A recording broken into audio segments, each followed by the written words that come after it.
জন্য একটু সময় বেশি নিয়ে আমি আমার গন্তব্যে পৌঁছাবো।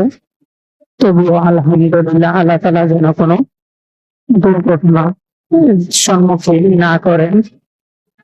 আল্লাহ তাআলা যেন সহি সালামতে বাসা পর্যন্ত পৌঁছিয়ে দেন। উম, আলহামদুলিল্লাহ আল্লাহ তাআলার কাছে শুকরিয়া। দীর্ঘ প্রায় 200 কিলোর মতো পথ পাড়ি দিয়ে আসলাম, কোনো দুর্ঘটনার সম্মুখীন হই নাই। আর অল্প কিছু রাস্তা আছে, আল্লাহ তাআলা যেন কোনো দুর্ঘটনার সম্মুখীন না করেন। আল্লাহ তাআলা আমাকে তৌফিক দান করুক, আল্লাহ তাআলা আমাকে হেফাজত করুক। সকলেই দোয়া করবেন।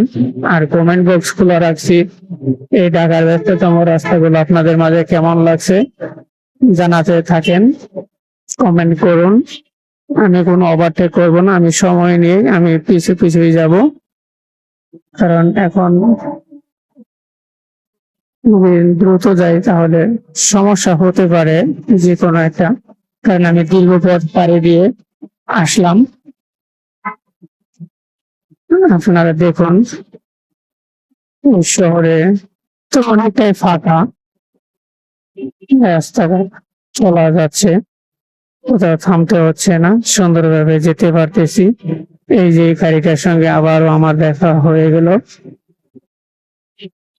আবারও দেখা হয়ে গেল।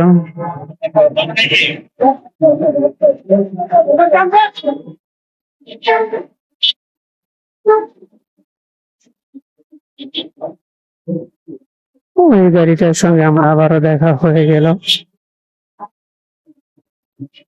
না, আমি তার আগে যাব না, যেতে যেতে যেতে পারি কিন্তু যাব না, তবুও যান, আপনারা আগে যান স্যার।